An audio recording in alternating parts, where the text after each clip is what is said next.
kita simak tentang SDM Global. SDM Global, menurut Samuel C. Serto mendefinisikan manajemen sumber daya manusia global merupakan aktivitas-aktivitas manajemen suatu organisasi yang melewati batas-batas wilayah nasional. Keputusan bisnis strategis perusahaan masa kini lebih mengarahkan bisnis ke arena global daripada lokal. Manajemen sumber daya manusia global adalah penggunaan sumber daya global untuk mencapai tujuan organisasi tanpa memandang batasan geografis. Dan selanjutnya yaitu profil PT Unilever Indonesia. Unilever merupakan sebuah perusahaan multinasional yang memproduksi barang konsumen yang bermarkas di Rotterdam, Belanda. Perusahaan ini didirikan tahun 1930, memproduksi makanan, minuman, pembersih, dan konsumen pribadi. Beberapa merek terkenal milik Unilever adalah Rinso, Sunsilk, Dove, dan Clear. Di Indonesia, Unilever bergerak dalam bidang produksi sabun, deterjen, margarin, minyak sayur dan makanan yang terbuat dari susu, es krim, makanan dan minuman dari teh dan produk-produk kosmetik. Unilever Indonesia didirikan pada 5 Desember tahun 1933 sebagai Jeep Fabricant and Lever pada 22 Juli tahun 1980. Nama perusahaan diubah menjadi PT Unilever Indonesia dan pada 30 Juni tahun 1997 nama perusahaan diubah menjadi PT Unilever Indonesia Tbk. Unilever Indonesia pendaftaran 15% dari sahamnya di Bursa Efek Jakarta dan Bursa Efek Surabaya pada tahun 1981. Diangkatnya Sri Urip Simeon sebagai Presiden Direktur ULI. Dengan jabatan ini Sri Urip Simeon merupakan wanita yang paling senior dalam jajaran pimpinan Unilever di seluruh dunia. Untuk diketahui bahwa Sri Urip Simeon telah mengabdikan dirinya dan berkarir di ULI selama 25 tahun. Prestasi Unilever sebagai perusahaan yang menganggap sumber daya manusia paling berharga atau penting dalam suatu organisasi adalah diraihnya penghargaan dari Japanese Institute of Productive Maintenance, yaitu untuk pelaksanaan TPM atau Total Productive Maintenance. Di samping itu juga diperoleh penilaian oleh dunia usaha sebagai salah satu dari 20 perusahaan terbaik dunia. Unilever merupakan sebuah perusahaan multinasional, berarti Unilever memiliki pasar yang berbeda-beda karakter di tiap-tiap negara. Hal ini mengharuskan Unilever untuk memahami kebutuhan pelanggannya di pasar tiap negara yang berbeda. Dengan produk-produk yang menyentuh kebutuhan sehari-hari, Unilever mencoba menawarkan produknya sebagai orientasi pemenuhan kebutuhan konsumen sehari-hari. Unilever menggunakan riset pasar sebelum menciptakan dan meluncurkan suatu produk. Melalui riset yang tepat, sebuah perusahaan akan mampu memenuhi kebutuhan pasar yang telah dibidik, bahkan mampu menjadi market leader. Dan bisa kita lihat di bawah ini contoh produk Unilever, yaitu yang pertama Vaseline, yang kedua Rinso, dan yang ketiga kecap Bango. Contoh studi kasus, jumlah karyawan yang bekerja di PT Unilever Indonesia secara keseluruhan pada tanggal 31 Desember 2013 mencapai 6.719 karyawan. Hal ini naik dari tahun 2012 yang berjumlah 6.447 karyawan. Hal ini tentu saja bukan jumlah yang sedikit dari ukuran sebuah perusahaan. Jumlah karyawan yang banyak ini tentu saja membutuhkan perhatian ekstra dari perusahaan Unilever tersebut dalam mengembangkan dan melatih para SDM-nya. Di Unilever, kesempatan untuk memperoleh posisi yang lebih baik dengan gaji yang lebih baik akan sangat tergantung pada performa kerja masing-masing karyawan. Unilever memiliki sistem reward yang sangat fair. Ini bercermin dari sistem reward yang diberikan kepada orang-orang yang memberikan kontribusi terbaiknya bagi perusahaan.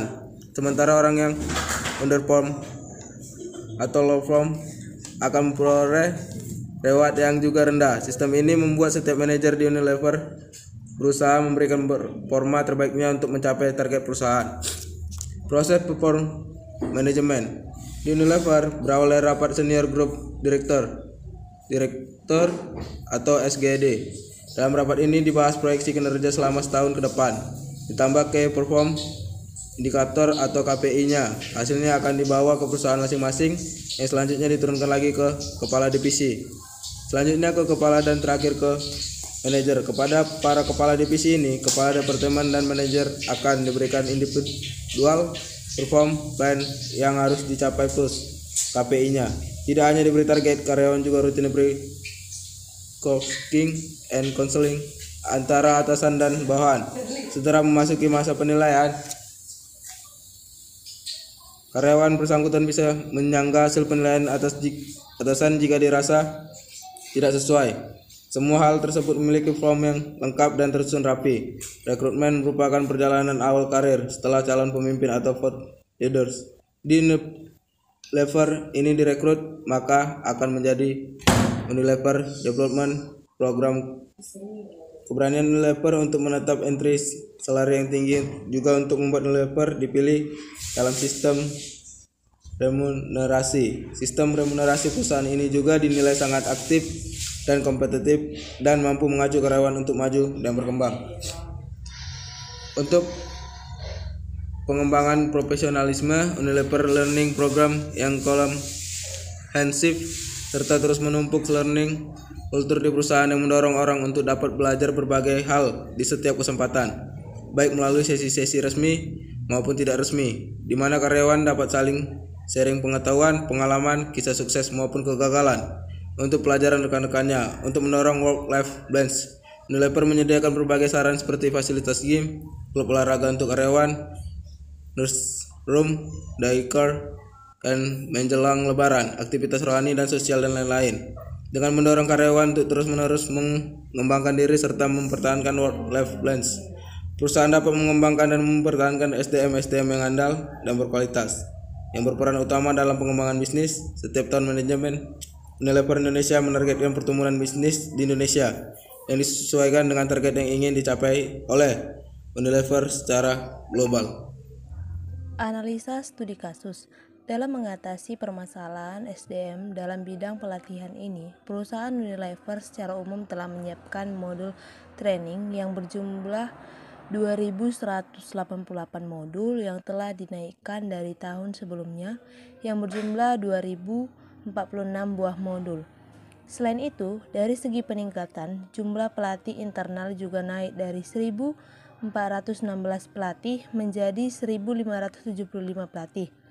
Dan peningkatan jumlah aktivitas training mencapai 12.705 training. Program pelatihan tersebut meliputi program pelatihan General Skill, Leadership Skill, Professional Skill, dan Sharing Session. Dari masing-masing program pelatihan tersebut masih memuat beberapa program di dalamnya secara mendetail dan khusus untuk membimbing dan melatih para karyawan untuk dapat mengembangkan keahlian dan untuk menyemangati para karyawan agar lebih termotivasi kembali di dalam melakukan pekerjaannya. Perusahaan ini juga menggunakan lebih banyak media yang bersifat interaktif seperti Facebook, Twitter, dan safety portal di internet Unilever Indonesia guna menjalin dialog dua arah tentang berbagai masalah berkaitan dengan kesehatan dan keselamatan kerja. Hal ini dilakukan oleh PT Unilever guna menjaga keselamatan dan kesehatan para karyawannya yang dianggap paling penting. Berikut metodenya. 1. General Skill, keahlian umum, berbagai pelatihan keahlian secara umum yang diajarkan kepada para karyawan perusahaan PT Unilever. 2. Leadership Skill, keahlian atau kemampuan kepemimpinan. 3. Professional Skill, kemampuan individu yang menunjukkan kemampuan profesionalnya dalam melaksanakan tanggung jawab pekerjaannya di dalam perusahaan PT Unilever. 4. Sharing Session, merupakan waktu di mana para karyawan akan dikumpulkan dan berbagi mengenai keluh kesah yang terjadi di kalangan pegawai yang berkaitan dengan pekerjaan mereka di perusahaan. Dengan adanya pelatihan atau training tersebut, maka perusahaan telah ikut serta dalam mengembangkan karir para karyawannya, baik secara langsung maupun tidak langsung, mengenai program pelatihan dan pendidikan tersebut. Hal ini tentu saja akan menambah keahlian dan dapat membuka kesempatan berkarir yang lebih tinggi bagi para karyawannya. Jadi, perusahaan ini tak kenal kompromi dalam mendukung dan memfasilitasi kesehatan dan karyawan di seluruh operasional perusahaan dengan cara memupuk budaya perilaku aman di kalangan karyawan dan mitra usaha. Semakin berkembangnya perusahaan ini, maka resiko kecelakaan kerja juga akan meningkat. Oleh karena itu, Kesadaran akan keselamatan kerja menjadi semakin penting dalam aktivitas bisnis dalam kegiatan sehari-hari perusahaan. Selama 3 tahun terakhir, melalui kampanye keselamatan From Zero to Hero, perusahaan ini telah meningkatkan kesadaran karyawan dalam menjaga keselamatan diri maupun orang-orang lain di sekitar mereka.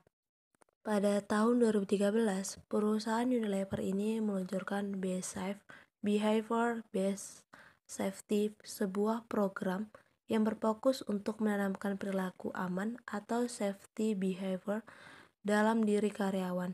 Jadi, pada intinya, program ini yang mengacu pada program Behavior Safety Excellence yang mengharuskan seluruh karyawan perusahaan untuk mengetahui resiko pekerjaan mereka dan untuk selalu berperilaku aman untuk menghindari risiko atau bahaya, baik untuk diri mereka sendiri maupun orang-orang lain di sekitar mereka.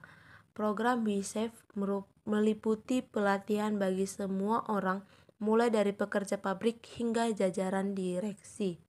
Kesimpulan, integrasi pegawai adalah penyesuaian antara perbedaan kepentingan perusahaan dengan karyawan sebagai individu agar dapat bekerja sama secara harmonis dalam mencapai tujuan perusahaan. Pengintegrasian karyawan ini di samping menyangkut keselarasan antara berbagai kepentingan fungsi, juga harus memperhatikan dan mempertimbangkan keluhan karyawan, sikap buruh, pemahaman perasaan mengenai keikutsertaan, merekam dalam pengambilan keputusan. Thank you.